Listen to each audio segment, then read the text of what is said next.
आज 11 क्लास जो Jharkhand academic council का जो 11 क्लास का जो एग्ज़ाम आगामी 17 अप्रैल से जो शुरू होने जा रहा है, उसके लिए झारखंड एकेडमिक काउंसिल ने मॉडल सेट जारी किया है। उस मॉडल सेट में 40 क्वेश्चंस हैं। इन 40 क्वेश्चन को आज हम लोग इस वीडियो के माध्यम से हम लोग सॉल्व करेंगे। इस वीडियो में आप लोग शुरू से लास्ट तक बने रहेंगे तो आप लोग बहुत कुछ इसमें सीख पाएंगे। हर क्वेश्चन को हम लोग कॉन्सेप्ट वाइज समझने का कोशिश करेंगे, सिर्फ आंसर नहीं बोलेंगे। क्यों ये वाला आंसर होगा? वीडियो थोड़ा लंबा भी हो सकता है, लेकिन आप लोगों को समझाना जरूरी है। अगर समझाना होगा तो थोड़ा सा लंबा भी हो सकता है, इसीलिए आप लोग वीडियो में बने रहे। अच्छा लगे तो आप लोग जरूर उस वीडियो को लाइक कीजिए, शेयर कीजिए दोस्तों में, ताकि और लोगों को भी इसकी जानकारी मिले। इस वीडियो में जो सारे 40 क्वेश्चन जो हम लोग सॉल्व करेंगे उसकी जानकारी मिले, उसको बढ़िया से समझ मिले और एग्जाम में अच्छा कर पाए। आगामी 17 तारीख से जो एग्जाम हो रहा है उसमें अच्छा कर पाए। तो चलिए हम लोग शुरू करते हैं। पहला जो क्वेश्चन है वो है, देखिए, which of the following is an example of null set. यहाँ एक्चुअली नल स्पेलिंग मिस्टेक है, ये NULL होना चाहिए था, नल सेट। इसमें से कौन सा सेट नल सेट है? नल सेट मतलब होता है एम्प्टी सेट। नल सेट का दूसरा ही नाम है एम्प्टी सेट। तो एम्प्टी सेट क्या होता है कि जो सेट में कोई भी एलिमेंट नहीं रहता। एम्प्टी सेट मतलब समझ रहे, खाली सेट, उसमें कोई भी एलिमेंट नहीं रहेगा। तो पहला सेट को हम लोग देखते हैं, x such that x is an even prime number greater than 2। Even prime number greater than 2 मतलब इसमें कौन सारा एलिमेंट सब रहेगा? इवन प्राइम मतलब, इवन मतलब हिंदी में कहते हैं उसको सम है, प्राइम मतलब अभाज्य, जिसको किसी से भी भाग नहीं लगेगा और डिवाइड नहीं लगेगा, और 2 से बड़ा होगा। मतलब 2 से बड़ा इवन नंबर जो प्राइम होगा, ऐसा कोई नंबर हो ही नहीं सकता, इसलिए इसका कोई एलिमेंट नहीं होगा, इसलिए यही होगा एम्प्टी सेट। यही हो गया एम्प्टी सेट। एम्प्टी सेट मतलब नल सेट। ठीक है, नल सेट। अब देखिए नंबर बी, देखिए ये एम्प्टी नहीं होगा। क्यों? क्योंकि ये इवन प्राइम नंबर बोला है, तो कम से कम तो इसमें, कम से कम क्या, इसमें तो सिर्फ 2 तो आएगा, इसलिए ये इवन प्राइम नहीं होगा। इसमें देखिए एक्स इसमें जो भी एलिमेंट होगा उसका स्क्वायर से -2 अगर कर दें तो 0 आना चाहिए। तो किसका स्क्वायर? देखिए x का स्क्वायर -2 कर देने से 0 आना चाहिए। इसका मतलब X square is equal to 2, ठीक है। और इसका मतलब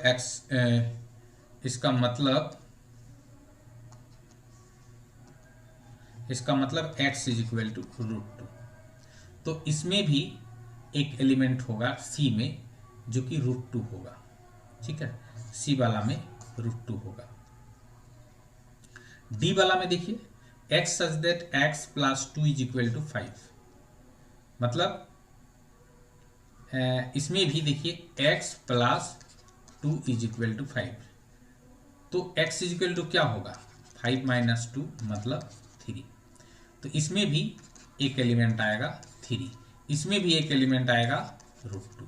तो ये भी तब मतलब कि नल सेट नहीं है। इसमें भी एक एलिमेंट है, खाली सेट नहीं है, एम्प्टी सेट नहीं है।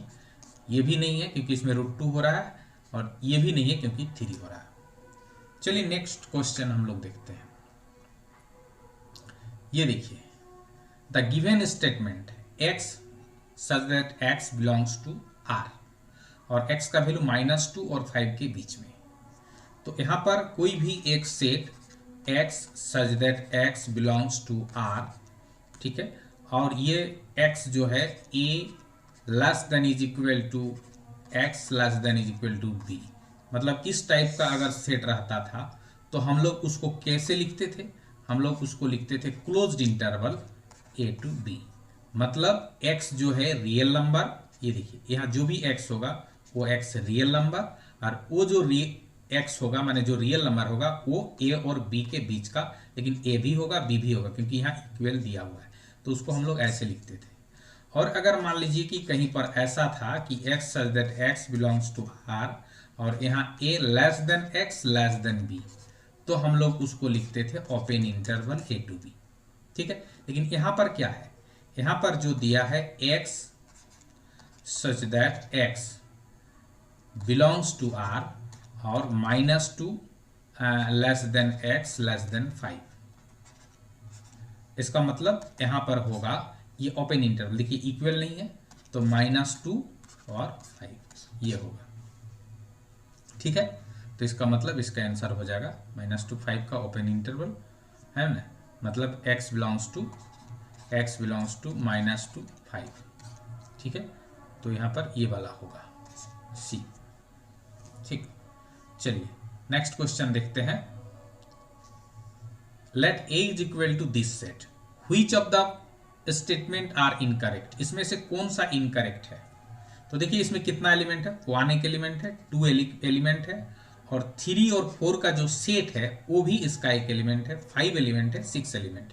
How many are elements in this set, 1 2 3 4 5। तो ये जो सेट जो है, सेट 3 और 4 का जो सेट है वो लेकिन एक एलिमेंट है, ये सही है, ये सही है, तो मतलब ये वाला आंसर नहीं होगा। उसके बाद 5 ए का एलिमेंट, ये भी सही है, तो ये भी आंसर, क्योंकि इनकरेक्ट खोजना है। फिर ये देखिए इसमें 3 और 4 का जो सेट है वो उस 3 और 4 का जो सेट है वो क्या है, एक एलिमेंट है, और एलिमेंट में अगर सेकेंड ब्रैकेट लगा देते हैं तो वो सबसेट हो जाता है। ठीक है, तो ये सबसेट होगा, ये एलिमेंट नहीं होगा। तो यहाँ पर अगर बोला जाए तो ये क्या होगा, 3 और 4 ये तो एलिमेंट है किसका, ए का, और किसी भी एलिमेंट में सेकेंड ब्रैकेट लगा देने से वो सबसेट हो जाता है ए का, लेकिन यहाँ पर बिलोंग्स टू दिया है तो ये गलत है, तो ये वाला आंसर होगा, जो गलत होगा वो आंसर होगा। और 1 2 5 6 ये तो ये सबसेट का साइन है शायद, है ना, belongs to A, sorry subset of A, ये सबसेट ऑफ ए, तो इसका सारा एलिमेंट ए का एलिमेंट है, तो इसलिए ये भी सही होगा, इसलिए ये आंसर नहीं होगा। ठीक है, नेक्स्ट चौथा, if R is the set of real number and Q is the set of rational number, then what is R minus Q। तो R क्या है, सेट ऑफ रियल नंबर। ठीक है, set of real number minus set of rational number. तो real मतलब क्या होता है, रियल मतलब होता है इसमें दोनों चीज रहता है, रैशनल भी रहता है ना, और इरेशनल भी रहता है। तो अगर रियल से रैशनल को हटा दिया जाए तो इरेशनल रहेगा, इरेशनल नंबर्स। तो यहां पर इरेशनल नंबर कौन वाला है, देखिए रियल से रैशनल को हटा देने से इरेशनल बचेगा, तो कौन वाला है, ये वाला डी। ठीक है, नेक्स्ट यहां पर देखिए ए क्रॉस बी दिया हुआ है, ये इसमें कितना एलिमेंट है, 1 2 3 4 5। ठीक है, तो बोल रहा है फाइंड ए निकालिए, तो ए में कौन सा एलिमेंट होगा, ए क्रॉस बी में तो ऑर्डर पेयर जो भी ऑर्डर पेयर होता है उस ऑर्डर पेयर का पहला एलिमेंट सब ए का एलिमेंट होता है, ये सब ए का एलिमेंट होगा, ये सब ए का एलिमेंट होगा, और सेकेंड एलिमेंट्स माने ये सब ये सब बी का एलिमेंट। तो ए का एलिमेंट क्या हुआ, -1 हुआ, 1 हुआ, फिर 1 है तो उसको लिखेंगे नहीं हम। ठीक है, इसको नहीं लिखेंगे, 2 ठो 1 नहीं लिखा जाता है, यानी एक एलिमेंट दोबारा नहीं लिखा जाता सेट में। ठीक है, उसके बाद 2, उसके बाद 3, ये यहाँ पर है नहीं है, हमको लग रहा है ये वाला आंसर होगा, इसमें 2 होगा शायद, ये वाला ये गलत है, प्रिंट मिस्टेक हुआ है। ठीक है, नेक्स्ट क्वेश्चन ये देखिए, a is equal to XYZ और b is equal to AB, तो how many subsets will a cross b, a cross b का कितना सबसेट होगा। ठीक है, तो पहले a क्रॉस b निकालते हैं, ए क्रॉस बी। ए क्रॉस बी क्या होगा, देखिए ए क्रॉस बी मतलब इसमें जो भी एलिमेंट आएगा, पहला एलिमेंट ए का आएगा, दूसरा बी का, मतलब एक्स ए एक्स बी, पहला एलिमेंट ए का और दूसरा एलिमेंट सब बी का, ठीक है।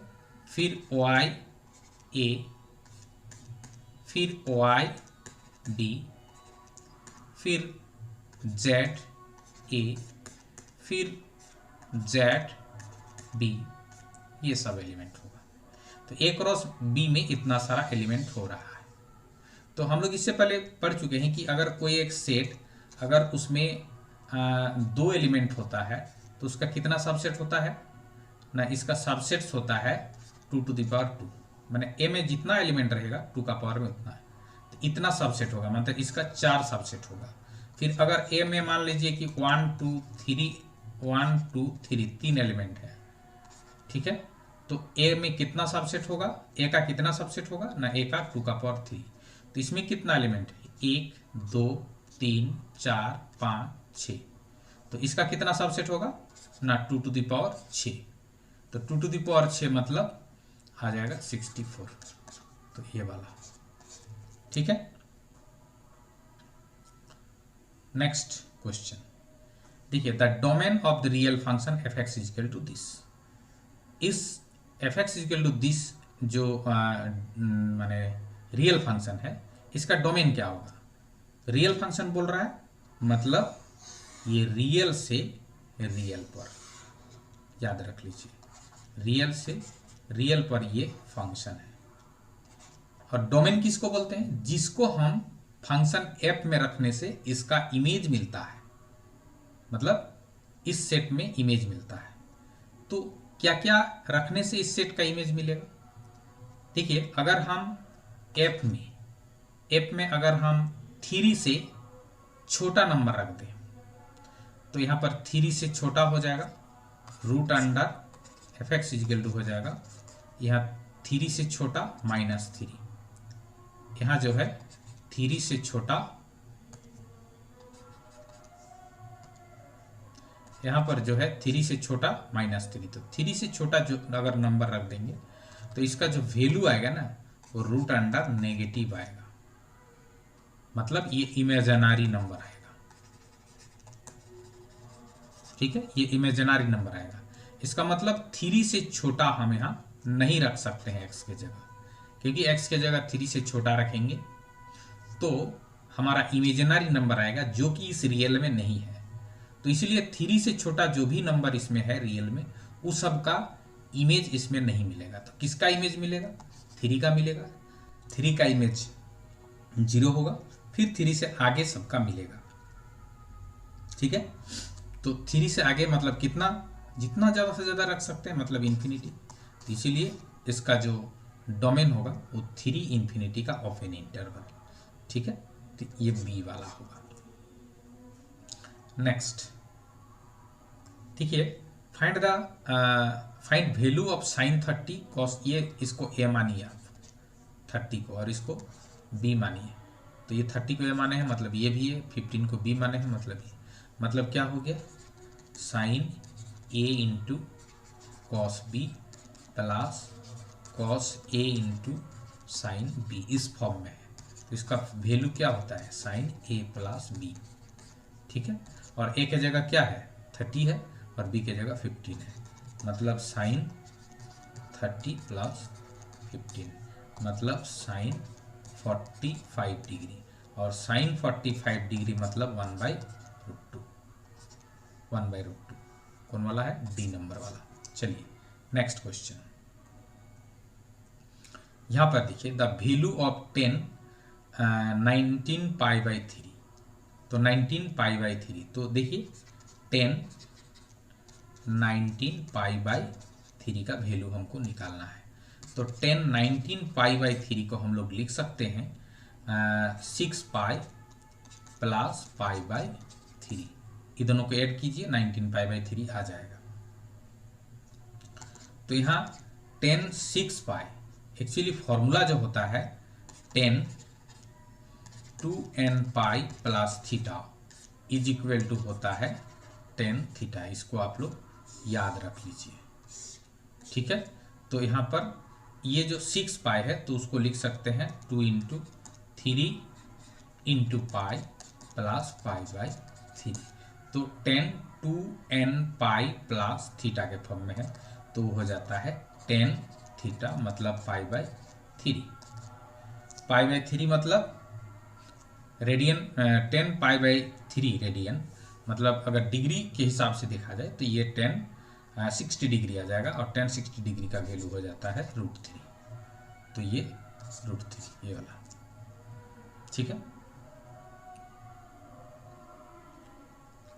उसके बाद नेक्स्ट क्वेश्चन देखिए, the principal value of the equation, ठीक है। Principal value of the equation, equation क्या है, cos x is equal to -2। तो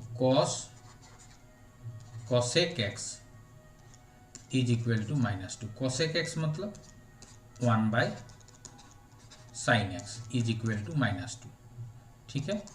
तो यहाँ पर हम लोग sin x को इधर ले जाएंगे, -2 को इधर लाएंगे, तो sin x is equal to आ जाएगा -1/2। अभी हम लोग यूनिट सर्किल पर बात करते हैं।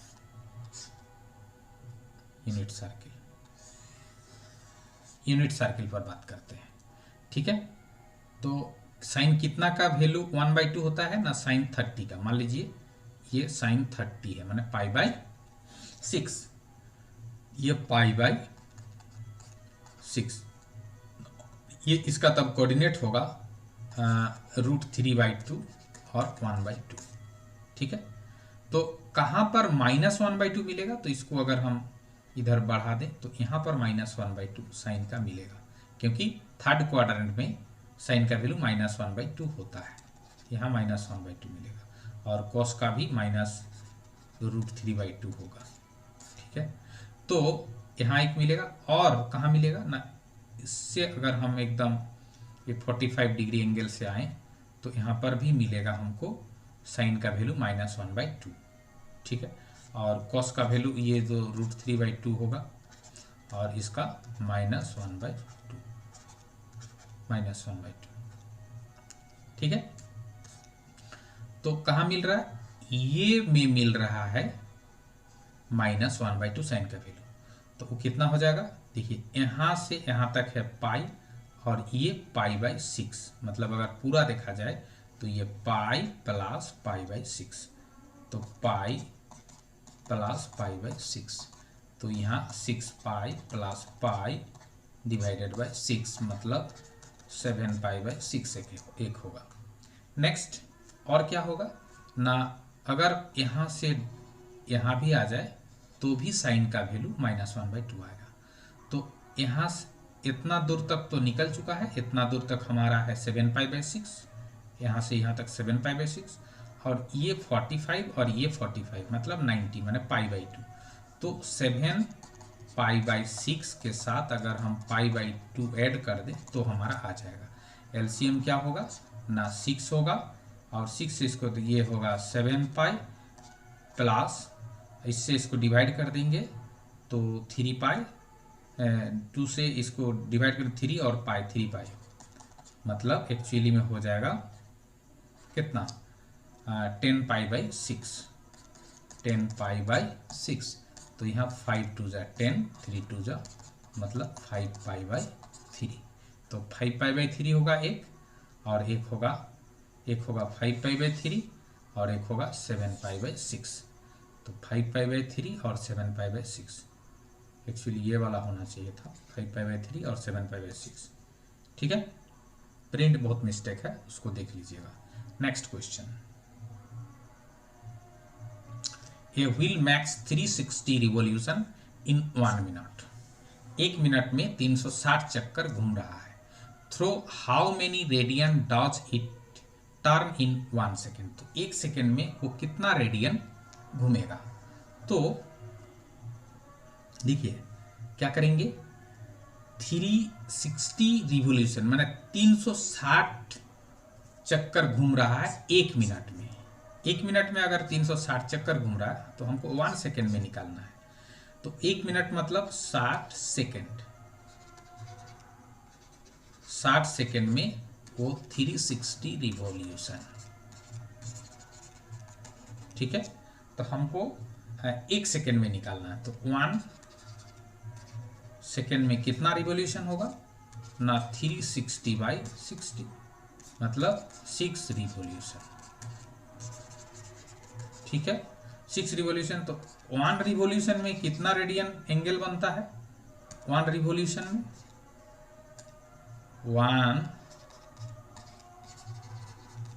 रिवॉल्यूशन में 2 पाई रेडियन एंगल बनता है। तो कितना रिवॉल्यूशन है, 6 रिवॉल्यूशन। 6 रिवॉल्यूशन में 2 पाई इंटू 6 मतलब 12 पाई रेडियन। तो 12 पाई रेडियन ये वाला सी नंबर वाला। ठीक है, नेक्स्ट क्वेश्चन में चलिए। For any natural number n 10 का पावर 2n-1 प्लस 1 ये कितना से डिविजिबल होगा, इज डिविजिबल बाई कितना से, तो 0 से तो किसी को डिवाइड नहीं लगता है। अच्छा, n के जगह 1 रख करके देखिए, क्या 5 से इसको डिवाइड लगेगा, 1 रख देने से क्या हो जाएगा, 1 रख देने से हो जाएगा 10 टू द पावर 2 इंटू 1 माने 2 माइनस 1 प्लस 1, 2 माइनस 1 मतलब 10 फिर प्लस 1, 10 का पावर 2 माइनस 1 माने 10 का पावर 1 प्लस 1 मतलब 11। 11 को किससे डिवाइड लगेगा, 11 को 11 से डिवाइड लगेगा, तो ये वाला आंसर। ठीक है, ट्रायल मेथड में। अब देखिए ये वाला 13 वाला, if 1 plus I divided by 1 minus आई का whole power m is equal to 1 है, तो then the least integral value of m क्या होगा। तो सबसे पहले इसका वैल्यू निकालिए, 1 प्लस आई अपॉन 1 माइनस आई का। तो इसको एक काम करते हैं, इसका वैल्यू निकालने के लिए 1 प्लस आई अपॉन 1 माइनस आई, इसके साथ हम 1 प्लस आई ऊपर नीचे मल्टीप्लाई कर दे रहे हैं। तो क्या हो जाएगा, न्यूमरेटर डिनोमिनेटर दोनों में, तो यहाँ पर हो जाएगा 1 प्लस आई का होल स्क्वायर अपॉन 1 माइनस आई इंटू 1 प्लस आई मतलब 1 स्क्वायर माइनस आई स्क्वायर। तो यहाँ पर आ जाएगा 1 प्लस आई का होल स्क्वायर मतलब 1 plus 2i plus I square divided by 1 square मतलब 1 माइनस आई स्क्वायर मतलब माइनस 1, तो माइनस माइनस प्लस 1 हो जाएगा। तो यहाँ पर क्या होगा 1 प्लस 2i और आई स्क्वायर मतलब माइनस 1 डिवाइडेड बाई 2, तो यहाँ माइनस 1 प्लस 1 कट गया, 2 कट गया, तो इसका वैल्यू हो गया i। तो मतलब इसका जो वैल्यू, इसका वैल्यू हो गया i। तो क्या दिया हुआ है, दिया हुआ है 1 प्लस आई अपॉन 1 माइनस आई का होल पावर m का वैल्यू है 1। तो इसका मतलब तो है i का power m is equal to 1। तो m के जगह लीस्ट पॉजिटिव इंटीजर क्या रखें ताकि 1 आए, तो m के जगह आप लोग सोच के देखिए, m के जगह लीस्ट पॉजिटिव इंटीजर हम 4 रखने से 1 आएगा, 8 रखने से भी आएगा, लेकिन लिस्ट है 4, इसीलिए m का वैल्यू हो जाएगा क्या 4। तो m का वैल्यू 4, ये नंबर 13 हो गया। अब 14 आ जाइए, multiplicative inverse of 4 plus 3i क्या होगा। तो देखिए 2 का मल्टीप्लीकेटिव इनवर्स क्या होता है 1/2, 3 का 1/3, तो यहाँ पर इसका मल्टीप्लीकेटिव इनवर्स क्या होगा 1/4 प्लस 3i। 4 प्लस 3i का मल्टीप्लीकेटिव इनवर्स 1/4 प्लस 3i। तो 1/4 प्लस 3i इसका वैल्यू हम लोग निकाल लेते हैं, 4 माइनस 3i से हम लोग ऊपर नीचे नंबरेटर डिनोमिनेटर दोनों को मल्टीप्लाई कर देते हैं। तो ऊपर में हो जाएगा 4 माइनस 3i और नीचे में a plus b into a minus b मतलब a square minus b square मतलब 3 स्क्वायर आई स्क्वायर। तो ये आ जाएगा 4 minus 3i divided by 4 square मतलब 16 और आई स्क्वायर मतलब -1, तो माइनस माइनस प्लस 3 का स्क्वायर मतलब 9, तो आ जाएगा 4 माइनस 3i अपॉन 25। तो यह आ जाएगा 4/25 माइनस 3/25i, 4/25 माइनस 3/25i। तो कौन वाला होगा, ये देखिए 4/25 माइनस होना चाहिए बी वाला। ठीक है, next modulus of complex number z। तो z इज इक्वल टू अगर x प्लस आई वाई होता है तो मॉडुलस ऑफ z क्या हो जाता है ना, ये root under x square plus y square होता है, ये हम लोग जानते हैं। तो यहाँ पर z इज इक्वल टू दिया है रूट अंडर 3 माइनस आई। तो यहाँ पर मोड जेड क्या होगा, mod z is equal to root under x square, मतलब √3 का स्क्वायर प्लस वाई स्क्वायर मतलब आई का कोफिशिएंट -1 का स्क्वायर। ठीक है, तो यहाँ रूट अंडर √3 का होल स्क्वायर मतलब 3 प्लस -1 का स्क्वायर मतलब 1, तो रूट अंडर 3 + 1 मतलब 4, और इसका +-2 होता, लेकिन +2 ही होगा क्योंकि मोड में माइनस नहीं होता है, तो इसका वैल्यू होगा 2 मतलब सी नंबर। ठीक है, आगे 16 फिल इन द ब्लैंक्स। तो दिया हुआ है -3x < -15, तो x हमको निकालना है x -- 5, माने यहाँ पर लेस देन होगा, ग्रेटर देन होगा, ए नंबर में लेस देन, बी नंबर में greater less than is equal to, C में greater than is equal to, D में ग्रेटर देन, तो कौन वाला होगा, -3x < इज इक्वल टू -15 है, तो इसके दोनों तरफ -1 से मल्टीप्लाई कर दीजिए, और -1 से मल्टीप्लाई कर देने से ये प्लस हो जाएगा +3x, और ये +15 हो जाएगा, लेकिन इसका साइन चेंज हो जाता है माइनस से मल्टीप्लाई कर देने से। अब 3 से दोनों तरफ डिवाइड कर दीजिए, तो 3x/3 मतलब x, और यहाँ 15/3 मतलब 5, तो x ग्रेटर देन 5 होगा, मतलब यहाँ पर ग्रेटर देन साइन, मतलब यहाँ पर ग्रेटर देन साइन, तो कौन वाला है, वो डी वाला। ठीक है, आगे देखिए, ये एक क्वेश्चन है, 2 less than is equal to 3x - 4 less than is equal to 5, तो यहाँ दो इनइक्वलिटी है, एक इनइक्वलिटी है ये वाला, दूसरा इनइक्वलिटी है ये वाला। तो फ्रॉम फर्स्ट इनइक्वलिटी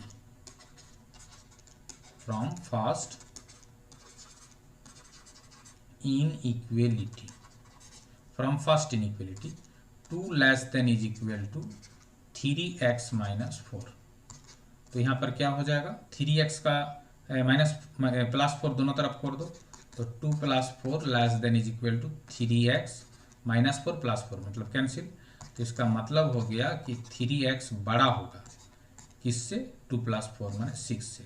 अब दोनों तरफ 3 से डिवाइड कर दो, तो x greater than is equal to 2। From second inequality से क्या होगा, सेकेंड इनइक्वलिटी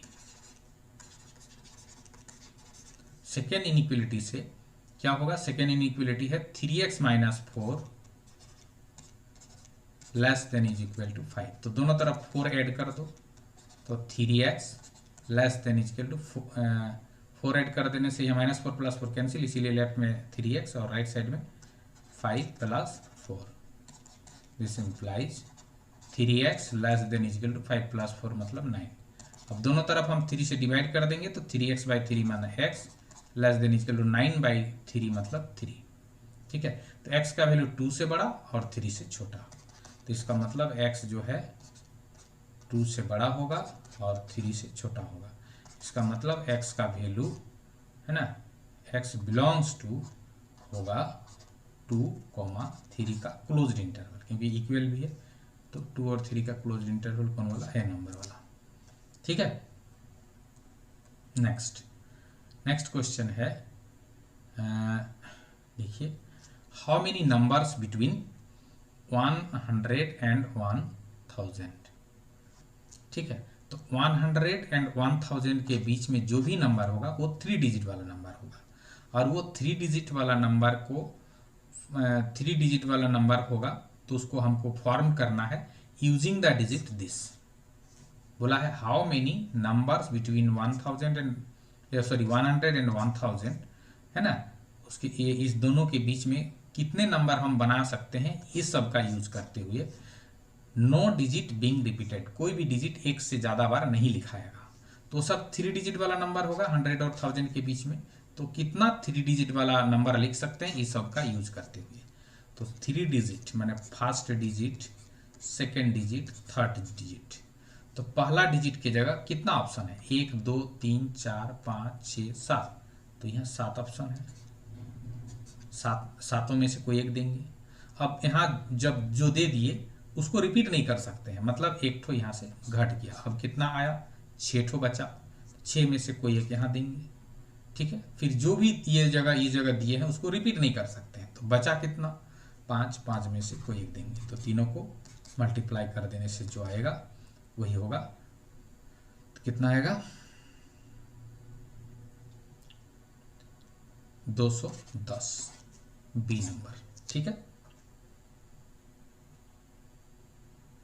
नेक्स्ट क्वेश्चन है कि NC10 is equal to NC9। तो हम लोग एक फॉर्मूला जानते थे कि NCR is equal to NCN minus R। ये फॉर्मूला इसका हम लोग यूज करेंगे अभी। तो देखिए NC10 is equal to NC9 को हम लोग लिख सकते हैं NCN माइनस 9। अब देखिए यहाँ n के इक्वल C, तो निश्चित रूप से ये 10 जो है इसका इक्वल होगा, मतलब 10 is equal to 9 minus n। इसका मतलब n का वैल्यू 10 प्लस 9 हो जाएगा, मतलब 19 होगा। तो हमको किसका वैल्यू निकालना है? फाइंड NC19 का वैल्यू निकालें। m फिर n के जगह n कितना निकला? 19, तो 19 C19। और यहाँ सेम अगर हो जाता है तो इसका वैल्यू 1 हो जाता है, मतलब ACA या BCB उसका वैल्यू 1 होता है। तो 19 C19 1 हो जाएगा, मतलब 1 मतलब ये वाला। ठीक है, नेक्स्ट क्वेश्चन 20 वाला देखिए। 20 वाला क्या है? ए bag contains 5 black 6 red balls, है ना, और उसमें क्या? Determine the number of ways in which 4 black and 2 red balls can be selected. तो हम कितने तरीके से 4 ब्लैक बॉल और 2 रेड बॉल हम सिलेक्ट कर सकते हैं। तो 4 ब्लैक बॉल कितना ब्लैक में से हम लोग सिलेक्ट करेंगे? 5 में से, तो 5C4, 5 ब्लैक बॉल में से 4 ब्लैक बॉल हम सिलेक्ट करेंगे। और कितना मेरे पास ऑप्शन है रेड बॉल का? 6 है, और हमको सिलेक्ट कितना करना है? 2 ठो, तो 6C2, और दोनों को मल्टीप्लाई कर दीजिए। तो यहाँ 5C4 का हो जाएगा factorial 5 divided by 4 factorial into 5 minus 4 का फैक्टोरियल, इंटू यहाँ पर 6 factorial by 2 factorial into 6 minus 2 का फैक्टोरियल। तो यहाँ पर 5 इंटू क्या हो जाएगा? 5 फैक्टोरियल को 5 इंटू 4 का फैक्टोरियल लिख सकते हैं, डिवाइडेड बाई 4 फैक्टोरियल, और यहाँ 5 माइनस 4 मतलब 1 फैक्टोरियल, मतलब 1। तो इसके साथ ये कट गया।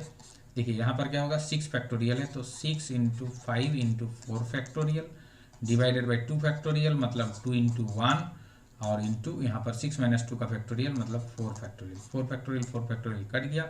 अब 2 3 जा 6, मतलब कितना आया? तब आया 5 3 जा 15, 15 5 जा 75 डी नंबर। ठीक है, 21 वाला देखिए। इसमें क्या है? समेशन, है ना, r is equal to 0 to n 3 का पावर r, इसका वैल्यू निकालना है। तो पहले r इज इक्वल टू 0 रखिए, तो 3 का पावर 0। उसके बाद r इज इक्वल टू 1 रखिए, 3 का पावर 1। उसके बाद 2 रखिए, 3 का पावर 2। उसके बाद 3 रखिए, 3 का पावर 3। प्लस डेस कहाँ तक रखना है? 0 से लेकर शुरू करके n तक, मतलब 3 का पावर n। अब देखिए इसको हम लोग लिख सकते हैं 3 का पावर 0 मतलब 1, प्लस 3 का पावर 3 मतलब 3, 3 का पावर 2, फिर 3 का पावर 3, फिर डैश डैश डैश प्लस 3 का पावर n। इस सबको ऐड करना है, लेकिन ये दिखना है कि ये किस में है, कैसे हम ऐड कर सकते हैं। तो हमको ये दिख रहा है कि ये सीरीज जो है जीपी में है, और नंबर ऑफ टर्म्स n-1 है। तो जीपी का n टर्म तक का सम का फॉर्मूला क्या होता है ना? ए मतलब 1 इंटू आर माने कॉमन रेशियो। तो इस सीरीज में कॉमन रेशियो है 3 का पावर n मतलब यह नंबर ऑफ टर्म्स, तो number of terms n plus 1 minus 1 divided by r minus 1 मतलब 3 माइनस 1। तो इसका जो वैल्यू आएगा क्या आ जाएगा ना? 1 इंटू 3 का power n plus 1 minus 1 by 2, यही होगा। लेकिन इसमें ये चारों ऑप्शन में, ये तीनों ऑप्शन में ये नहीं है, मतलब नॉन ऑफ दिस, ये वाला। ठीक है, next find the coefficient of x to the power 5 in the expansion of this. ये जो है इसका एक्सपेंशन अगर हम करें x प्लस 3 का पावर 8, तो इसमें कहीं ना कहीं इसको एक्सपेंड करने से x का पावर 5 आएगा, और उसका जो उसके साथ जो मल्टीप्लाई रहेगा माने उसका जो कोफिशिएंट होगा वो क्या होगा। तो सबसे पहले हम लोग जनरल टर्म निकालेंगे। जनरल टर्म मतलब T R plus 1 is equal to क्या फॉर्मूला होता है? इज इक्वल टू होता है मतलब एन सी आर, मतलब यहाँ पर 8 सी आर, और ए का पावर मतलब एक्स का पावर, एन माइनस आर मतलब 8 माइनस आर इंटू बी का पावर मतलब 3 का पावर आर, ये होता है जनरल टर्म। तो इसका जनरल टर्म ये हो गया। अब देखिए हमको x का पावर कितना लाना है ना, x का पावर हमको लाना है, x का पावर 5 लाना है, देख लीजिए। तो x का पावर 5 लाना है माने इसको 5 बनाना है ना। तो putting 8 minus r is equal to 5, तो r इज इक्वल टू क्या होगा 8 माइनस 5 मतलब 3, तो r का वैल्यू 3 आ गया। तो t आर की जगह 3 बैठा दीजिए, तो 3 + 1 माने T4, चौथा term is equal to 8c r के जगह 3 इंटू एक्स का पावर 8 माइनस 3 मतलब 5 इंटू 3 का पावर आर मतलब 3। तो x का पावर 5 का जो कोफिशियंट है माने x का पावर 5 के साथ जो गुना है वो क्या क्या है, ये वाला है और ये वाला है। तो coefficient of x to the power 5 जो आया, coefficient of x to the power 5 is equal to हो जाएगा 8c3 है ना इंटू 3 का पावर 3। तो 8c3 देखिए इज इक्वल टू 8c3 मतलब factorial 8 divided by 3 factorial into 8 minus 3 का फैक्टोरियल, ये हो गया, और इंटू 3 का पावर 3। तो यहाँ 8 फैक्टोरियल मतलब 8 इंटू 7 इंटू 6 इंटू 5 का फैक्टोरियल डिवाइडेड बाय 3 का फैक्टोरियल मतलब 3 इंटू 2 इंटू 1, और फिर 8 माइनस 3 का फैक्टोरियल मतलब 5 का फैक्टोरियल, 5 फैक्टोरियल कट गया, 3 2 जा 6 मतलब इसके साथ कट गया, तो 8 7 जा कितना होगा 56। अच्छा फिर यहाँ पर 3 का पावर 3 है, तो 56 इंटू 3 का पावर 3 मतलब 27, ठीक है 27। तो कितना आ जाएगा 56 इंटू 27 मल्टीप्लाई कीजिए, 56 और 27 1512 बी नंबर वाला, ठीक है। चलिए इसके बाद नेक्स्ट क्वेश्चन क्या, how many terms in AP, इस एपी में कितना टर्म है, ठीक है। तो एपी का लास्ट टर्म क्या है 100, तो हम लोग मान लेंगे कि इस एपी का nth टर्म है 100, और इसका फर्स्ट टर्म क्या है 20, और कॉमन डिफरेंस क्या है 25 माइनस 20 मतलब 5। तो a n is equal to क्या होता है as a n is equal to a plus n minus 1 into d. तो ए एन का वैल्यू तो 100 दिया हुआ है, इज इक्वल टू ए का वैल्यू 20 है plus n minus 1 into d मतलब 5 है। तो यहाँ 100 माइनस 20 हो जाएगा, 20 को लेफ्ट में ले जाने से, तो 100 माइनस 20 मतलब 80 is equal to n minus 1 into 5। तो n minus 1 is equal to 80/5, तो कितना होगा 16। तो n minus 1 is equal to 16, तो n is equal to 1 plus 16 मतलब 17।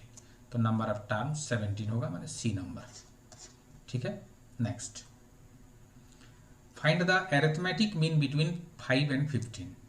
तो कोई भी 2 नंबर के बीच में अरिथमेटिक मीन जब भी हम निकालेंगे तो दोनों को हम ऐड करते हैं और 2 से डिवाइड करते हैं, तो आ जाएगा 20/2 मतलब 10, तो ये डी नंबर, ठीक है। Next, for what value of x, ये 3 टर्म है ना, ये 3 नंबर आर इन जीपी, तो x माइनस 3 x और x प्लस 4 ये आर इन जीपी। तो x का वैल्यू निकालना है, तो जीपी में है तो second term by first term is equal to third term by second term, cross multiplication कीजिए, तो x square is equal to x minus 3 into x plus 4, तो क्या हो जाएगा x square is equal to ये आ जाएगा x square plus 4x minus 3x मतलब x माइनस 12। तो यहाँ एक्स स्क्वायर कट गया तो x minus 12 is equal to 0 हो जाएगा। x का वैल्यू 12 मतलब ये वाला ये नंबर। चलिए आगे बढ़ते हैं। 26 क्या बोला कि ये एक इक्वेशन है और ये एक इक्वेशन है, दोनों लाइन का इक्वेशन है, हम लोग जान रहे हैं, और दोनों परपेंडिकुलर है एक दूसरे का। तो परपेंडिकुलर होने से क्या होता है, दोनों का स्लोप का प्रोडक्ट -1 होता है। तो पहला इक्वेशन से हम स्लोप निकाल रहे हैं, ये जो दिया हुआ है इससे हम स्लोप निकाल रहे हैं। तो इस इक्वेशन को हम लोग लिख सकते हैं 4y is equal to 3x plus 9। तो इसमें y इज इक्वल टू लिख सकते हैं 3/4x प्लस 9/4। तो इसका स्लोप हो जाएगा 3/4, ठीक है। और इसको भी हम लोग वैसे ही लिखेंगे। तो इसको ये है ax plus 6y plus 5 is equal to 0। तो 6y इज इक्वल टू माइनस ax प्लस माइनस 5। तो y इज इक्वल टू 6 से दोनों तरफ अगर डिवाइड कर देंगे तो -a/6 x माइनस 5/6। तो इसका स्लोप हो गया -a/6 और इसका 3/4। तो चूंकि दोनों लाइन एक दूसरे का परपेंडिकुलर है इसलिए दोनों का स्लोप का प्रोडक्ट क्या होगा ना, -1 होगा।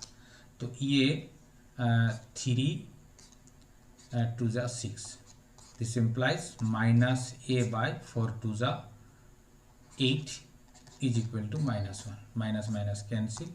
तो a का वैल्यू 8, a का वैल्यू 8 आएगा, a का वैल्यू 8, हाँ बी नंबर, ठीक है। चलिए next question. Find the equation of A line that cut off equal intercept on the coordinate axis and passes through the point 2 3, ठीक है। 2 3 सेटिस्फाई करेगा और इक्वल इंटरसेप्ट होगा। इक्वल इंटरसेप्ट होने के लिए x का कोफिशिएंट और y का कोफिशिएंट दोनों सेम होना जरूरी है। तो इसमें इक्वल इंटरसेप्ट हो सकता है या फिर इसमें इक्वल इंटरसेप्ट हो सकता है। तो कौन को सेटिस्फाई करेगा, देखिए इसको अगर बैठाइए तो 2 + 3 5 6 कभी नहीं होगा, तो ये कैंसिल। और ये 2 + 3 = 5 मतलब ये हो सकता है। तो ये आंसर है, ये वाला भी गलत है, ये भी नहीं होगा। ये x + y = 5 क्योंकि ये जो 2 3 इसी को सेटिस्फाई कर रहा है। 2 + 3 = 5 इसी को सेटिस्फाई कर रहा है। x + y = 5 मतलब 2 + 3 = 5, इसलिए गलत। चलिए 27, find the equation of the line parallel to the line this. इस लाइन के पैरेलल में एक इक्वेशन लिखिए जो कि इस पॉइंट से होकर गुजरेगा। तो कोई भी दो लाइन पैरेलल होने के लिए दोनों का स्लोप इक्वल होना होगा। तो दोनों का स्लोप इक्वल होने के लिए जो जरूरी है कि उस लाइन का इक्वेशन में x का कोफिशिएंट और y का कोफिशिएंट सेम आए। तो x का कोफिशिएंट 3 है, y का कोफिशिएंट -4 है। तो x का कोफिशिएंट किस में है, वो वाला x का 3 और -4, 3 और -4 ये भी नहीं है, तो ये वाला है। अब इसको वो ये सेटिस्फाई कर रहा है कि नहीं देखेंगे। तो यहाँ पर 3x - 4y माने 3x मतलब -2 -4 × y मतलब 3 और +18। इसका वैल्यू 0 राइट साइड में 0 है तो 0 लाना है। तो यहाँ पर -6 -12 +18। तो देखिए -18 और +18 मतलब ये 0 हो गया। तो ये डी नंबर वाला आंसर, ठीक है। Find the length of perpendicular from the point this to this. तो देखिए हम लोग जानते हैं कि ये मान लीजिए कि एक लाइन है और ये एक पॉइंट है। लाइन का इक्वेशन मान लीजिए ax + by + c = 0 है और इस पॉइंट का कोऑर्डिनेट x1 y1 है। तो इस पॉइंट से इस लाइन का जो परपेंडिकुलर डिस्टेंस है वो क्या कैसे निकलता है, वो निकलता है उस इस परपेंडिकुलर डिस्टेंस को अगर हम लोग d बोलते हैं तो d इज इक्वल टू होता है mod of ax1 plus by1 plus c divided by root under a square plus b square. तो यहाँ पर ये पॉइंट क्या है, x1 y1 का काम कौन कर रहा है ना 3 माइनस 3 कर रहा है, और ये इक्वेशन का काम कौन कर रहा है ना ये कर रहा है 9x plus 3y plus 16 is equal to 0 ये कर रहा है। तो a की जगह 9 है, b की जगह 3 है और c की जगह 16 है, और x1 की जगह 3 है, y1 की जगह -3 है। तो a की जगह है 9 माने 9 इंटू x1 मतलब 3 प्लस b मतलब 3 इंटू y1 मतलब -3 और प्लस c मतलब 16।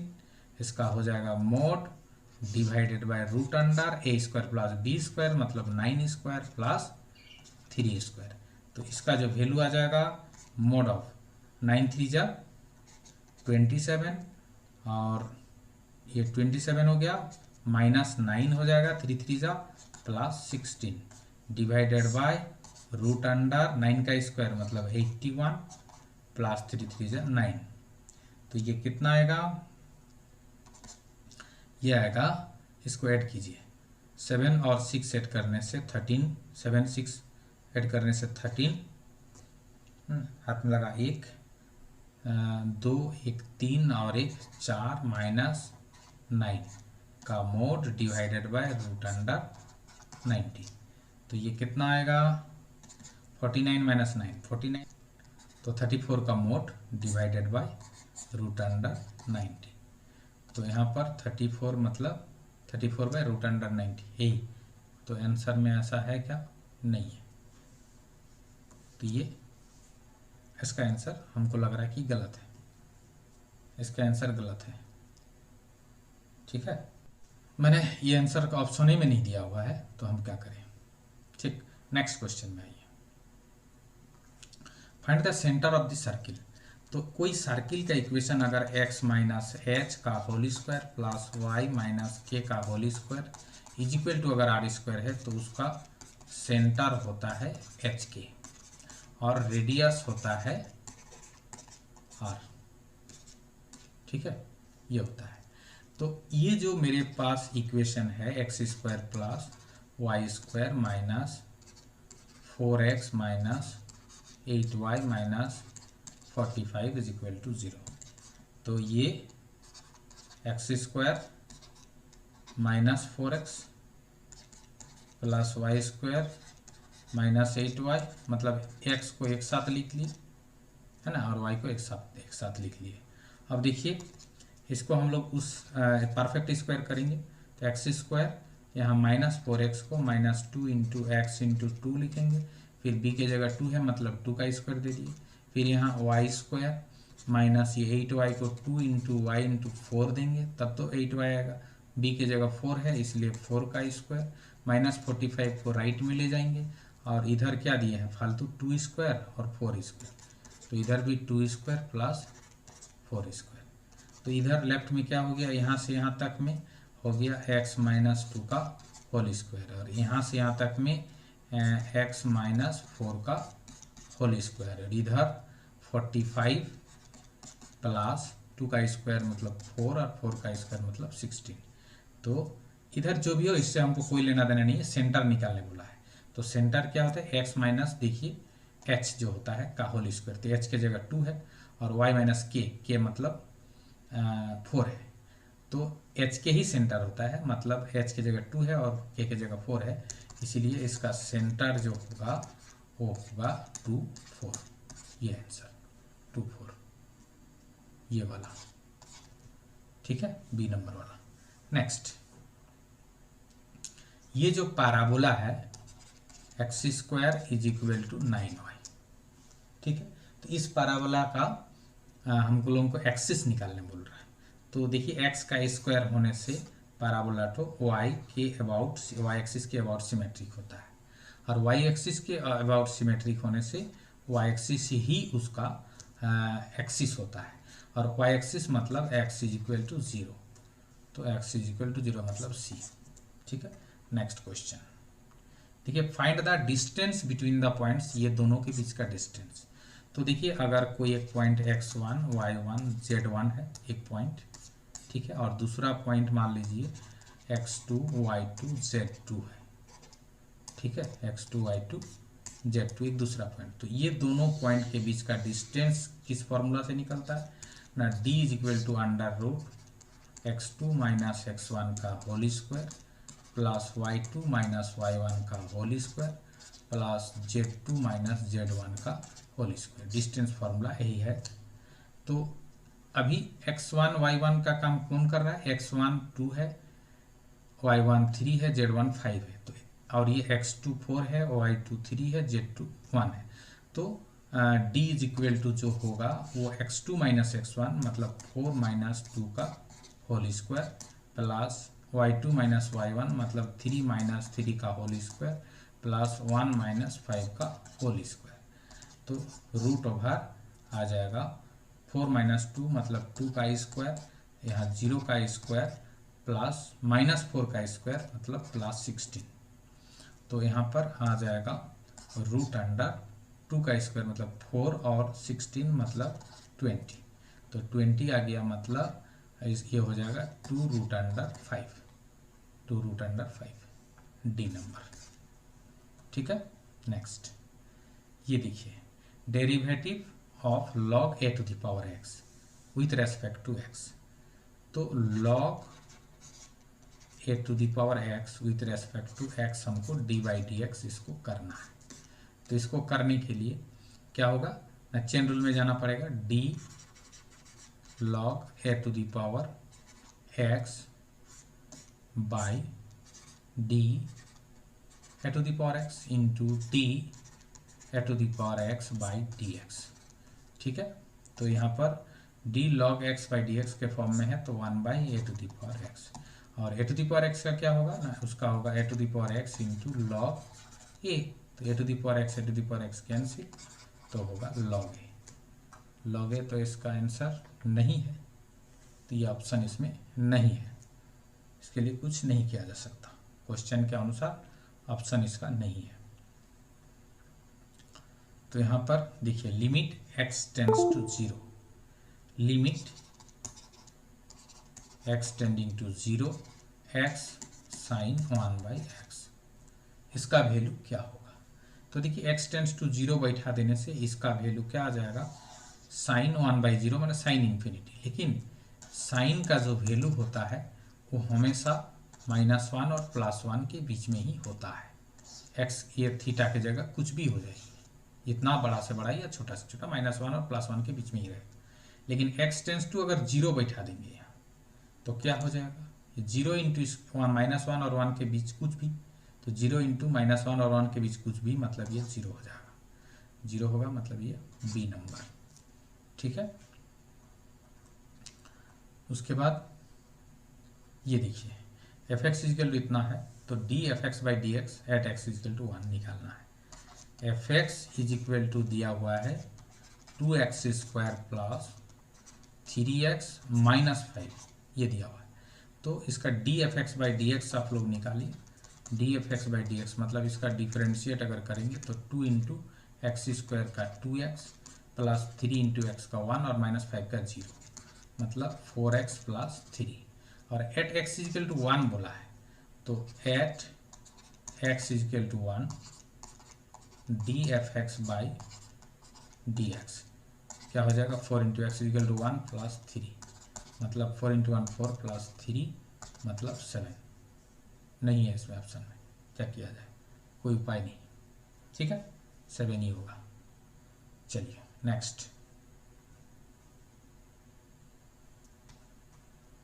Question, which of the following statements is not which of the following sentences is not a statement। तो स्टेटमेंट होने के लिए या तो उसको फॉल्स होना होगा या फिर ट्रू होना होगा।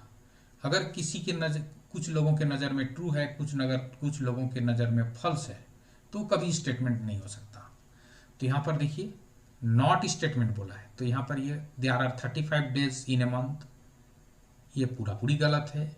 एक मंथ में 35 हो ही नहीं सकता, किसी के भी नज़र में वो ये वाला बात गलत है, इसीलिए ये स्टेटमेंट होगा। ठीक है, तो स्टेटमेंट जो नहीं होगा उसको लिखना है, तो ये स्टेटमेंट होगा, माने ये कैंसिल। उसके बाद द प्रोडक्ट ऑफ -1 एंड 8, वो 8 बोला है, लेकिन -1 और 8 का प्रोडक्ट एक्चुअली -1 होता है सबके नज़र में, तो सबके नज़र में ये गलत है। किसी के नज़र में गलत है, किसी की नज़र में सही, बात ऐसा नहीं है। इसका मतलब ये भी स्टेटमेंट है, तो ये भी आंसर नहीं है। कौन स्टेटमेंट नहीं है वो देखना पड़ेगा। All real number are complex number, तो सभी रियल नंबर कॉम्प्लेक्स अगर होता है, ठीक है, तो ये बात सही अगर है तो सही है, गलत है तो गलत है, तो ये भी तब स्टेटमेंट नहीं होगा। लेकिन मैथमेटिक्स इज डिफ़िकल्ट, ये देखिए, किसी के नज़र में डिफ़िकल्ट हो सकता है, और कोई ऐसा है मैथमेटिक्स से बहुत प्यार करता है, मैथमेटिक्स उसके लिए कोई डिफ़िकल्ट नहीं है, तो ये बात माना स्टेटमेंट नहीं हो सकता, क्योंकि किसी के नज़र में मैथमेटिक्स डिफ़िकल्ट है, किसी के नज़र में मैथमेटिक्स डिफ़िकल्ट नहीं है, इसलिए ये स्टेटमेंट नहीं हो सकता। इसीलिए नॉट स्टेटमेंट जो है यही वाला आंसर। ठीक है, उसके बाद find the mean of first n natural number. तो पहले n नेचुरल नंबर का मीन निकालिए। तो पहला n नेचुरल नंबर मतलब 1 + 2 + 3 + 4 + 5 + डैश प्लस n, इसका मीन निकालना है। तो मतलब सबको ऐड करके जितना ठो नंबर है उससे डिवाइड कर देना है। तो n ठो नंबर है, n से डिवाइड कर देना है। तो 1 से लेकर के अगर हम n तक जोड़ेंगे तो उसका एक फॉर्मूला होता था n × n + 1/2, और नीचे में n है तो ये n कट गया तो n + 1/2 मतलब a नंबर। ठीक है, next, if e is impossible event then probability e क्या होगा। अगर कोई इवेंट इम्पॉसिबल होता है तो उसका प्रोबेबिलिटी 0 होता है, एकदम श्योर, इसमें और कुछ करने का नहीं है। चलिए आगे देखिए, प्रोबेबिलिटी a अगर 3/5 और प्रोबेबिलिटी b 1/5 है, तो प्रोबेबिलिटी a और b बोला है, मैंने प्रोबेबिलिटी a यूनियन b, और मतलब यूनियन होता है, और एंड होने से इंटरसेक्शन, लेकिन यहाँ पर और है इसलिए। और इसका फॉर्मूला होता है कि probability a + probability b minus probability a intersection b। तो देखिए यहाँ पर क्या बोला, a और b दोनों क्या है, म्यूचुअली एक्सक्लूसिव है। म्यूचुअली एक्सक्लूसिव होने से प्रोबेबिलिटी a इंटरसेक्शन b का वैल्यू 0 हो जाता है, मतलब ये 0 हो गया। तब यहाँ पर प्रोबेबिलिटी a यूनियन b = हो गया प्रोबेबिलिटी a + प्रोबेबिलिटी b। तो प्रोबेबिलिटी a का वैल्यू हमको दिया हुआ है 3/5 और +1/5 प्रोबेबिलिटी b का वैल्यू, तो 3/5 और 1/5 ऐड करने से 4/5 आ जाए। तो ये वाला C number answer. Last 40 number वाला देखो, a coin is toss twice, है ना। तो पहले सैंपल स्पेस लिख लेते हैं। एक कॉइन को उछालने से क्या क्या सैंपल स्पेस आएगा। एक कॉइन को 2 बार उछाला रहे, मतलब दोनों बार हेड हेड आ सकता है, एक बार हेड एक बार टेल आ सकता है, पहला बार हेड पहला बार टेल, पहला बार टेल दूसरा बार हेड, या दोनों बार टेल, ये हो सकता है। और कुछ संभावनाएं नहीं हो सकती, यही संभावना। तो ये नंबर ऑफ सैंपल स्पेस हो गया 1 2 3 4। और उसके बाद क्या बोल रहा है, what is the probability that at least one tail occurs, कम से कम एक टेल आएगा, इसका प्रोबेबिलिटी क्या है। तो उसको हम लोग उस घटना को ई मान लिए। ई मतलब एटलीस्ट वन टेल अकर्स, ठीक है। तो एटलीस्ट वन टेल अकर्स, तो ई में कौन कौन सा एलिमेंट आएगा, ई में जो एलिमेंट आएगा कम से कम एक टेल, तो ये भी आएगा, ये भी आएगा, ये भी आएगा, मतलब HT TH और TT, एटलीस्ट वन टेल, इसी सभी तीनों में है। तो नंबर E = हो गया 3। तो हमको क्या निकालना है, प्रोबेबिलिटी E। तो probability E = number E by number S। तो नंबर E कितना है 3 और नंबर S कितना है 4, तो 3/4 डी नंबर। ठीक है, थैंक यू।